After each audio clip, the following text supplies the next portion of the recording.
আসসালামু আলাইকুম, কেমন আছেন সবাই? পবিত্র রমজান মাস।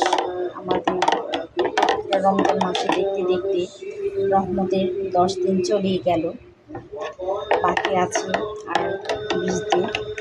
তো আল্লাহর অশেষ রহমত নিয়ামতে যেন বাকি রোজাগুলো পার করতে পারি। আজকে আমাদের 11তম রোজার ইফতার। বেগুনি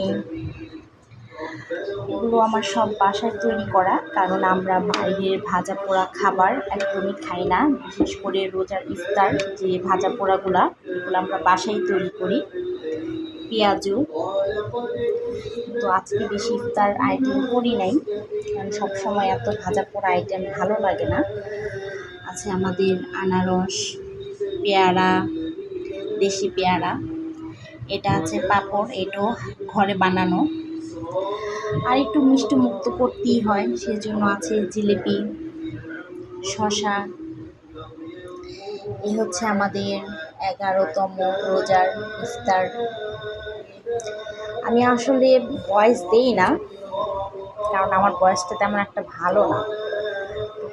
কে কীভাবে নেন বা উচ্চারণ ভুল হয় কি না, যাক, কথা বলতে গেলে অনেক কিছুই ভুল ত্রুটি হতেই পারে, কারণ আমরা মানব জাতি বলতেই ভুল। এই হচ্ছে আমাদের আজকের ইফতার। আর শরবত না হলে কি চলে? তাই আমার অবশ্য স্পেশাল একটা শরবত, সেটা হচ্ছে কাঁচা আমের শরবত, যা আমি প্রতি বছরই ফ্রিজে কাঁচা আম পর্যাপ্ত পরিমাণ রেখে দিই, যেন রমজান মাসে পুরোটা মাস কাঁচা আমের শরবতটা খেতে পারি। তো এখানে আজকে আমাদের শেষ। আল্লাহ হাফেজ।